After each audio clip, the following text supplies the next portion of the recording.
Yesus mengusir roh jahat dari orang Gerasa. Lalu sampailah mereka di seberang danau di daerah orang Gerasa. Baru saja Yesus turun dari perahu, datanglah seorang yang kerasukan roh jahat dari pekuburan menemui dia. Orang itu diam di sana dan tidak ada seorang pun lagi yang sanggup mengikatnya, sekalipun dengan rantai.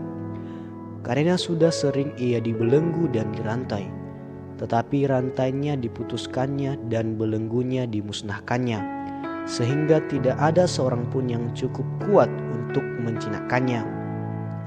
Siang malam ia berkeliaran di pekuburan dan di bukit-bukit sambil berteriak-teriak dan memukul dirinya dengan batu. Ketika ia melihat Yesus dari jauh, berlarilah ia mendapatkannya, lalu menyembahnya. Dan dengan keras ia berteriak, "Apa urusanmu dengan aku, hai Yesus, Anak Allah yang Maha Tinggi? Demi Allah, jangan siksa aku." Karena sebelumnya Yesus mengatakan kepadanya, "Hai engkau roh jahat, keluar dari orang ini."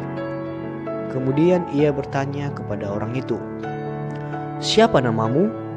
Jawabnya, "Namaku Legion, karena kami banyak." Ia memohon dengan sangat supaya Yesus jangan mengusir roh-roh itu keluar dari daerah itu. Adalah di sana di lereng bukit sejumlah besar babi sedang mencari makan. Lalu roh-roh itu meminta kepadanya, katanya, "Suruhlah kami pindah ke dalam babi-babi itu, biarkanlah kami memasukinya." Yesus mengabulkan permintaan mereka. Lalu keluarlah roh-roh jahat itu dan memasuki babi-babi itu. Kawanan babi yang kira-kira 2.000 jumlahnya itu terjun dari tepi jurang ke dalam danau dan mati lemas di dalamnya. Maka larilah penjaga-penjaga babi itu dan menceritakan hal itu di kota dan di kampung-kampung sekitarnya. Lalu keluarlah orang untuk melihat apa yang terjadi. Mereka datang kepada Yesus dan melihat orang yang kerasukan itu duduk, sudah berpakaian dan sudah waras. Orang yang tadinya kerasukan legion itu, maka takutlah mereka.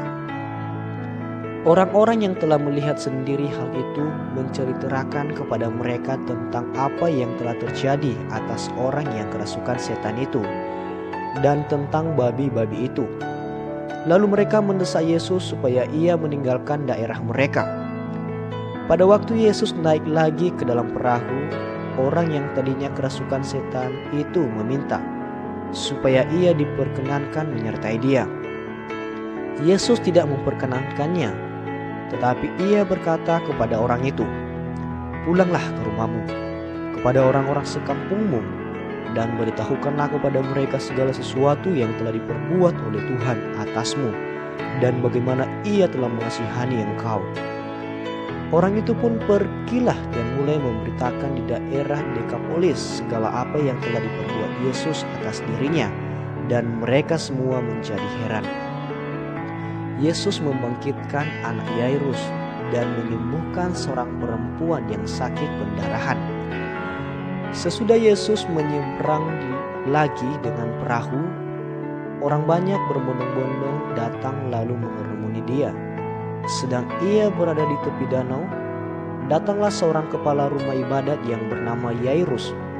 Ketika ia melihat Yesus, tersungkurlah ia di depan kakinya dan memohon dengan sangat kepadanya, "Anakku perempuan sedang sakit, hampir mati. Datanglah kiranya dan letakkanlah tanganmu atasnya, supaya ia selamat dan tetap hidup." Lalu pergilah Yesus dengan orang itu. Orang banyak berbondong-bondong mengikuti dia dan berdesak-desakan di dekatnya. Adalah di situ seorang perempuan yang sudah 12 tahun lamanya menderita pendarahan. Ia telah berulang-ulang diobati oleh berbagai tabib, sehingga telah dihabiskannya semua yang ada padanya. Namun sama sekali tidak ada faedahnya, malah sebaliknya keadaannya makin memburuk. Dia sudah mendengar berita-berita tentang Yesus, maka di tengah-tengah orang banyak itu ia mendekati Yesus dari belakang dan menjamah jubahnya. Sebab katanya, asal kucama saja jubahnya, aku akan sembuh.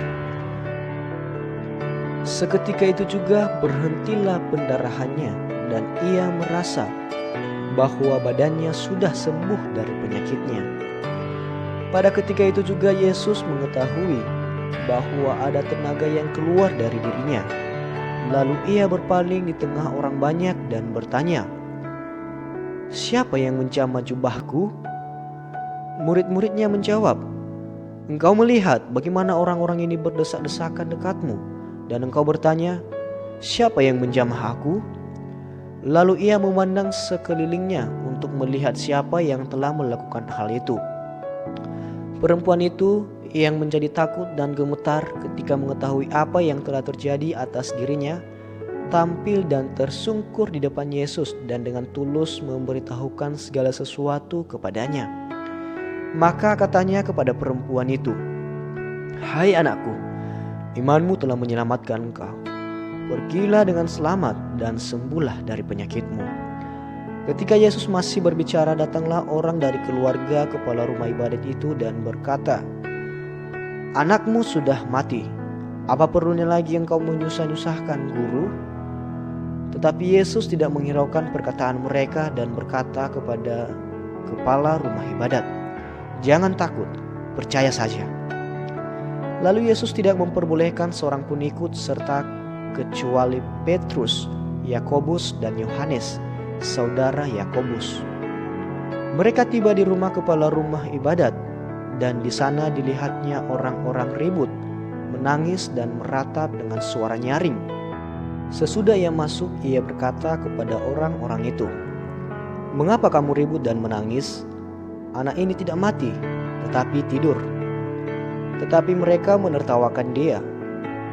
Maka diusirnya semua orang itu. Lalu dibawanya ayah dan ibu anak itu dan mereka yang bersama-sama dengan dia masuk ke kamar anak itu. Lalu dipegangnya tangan anak itu.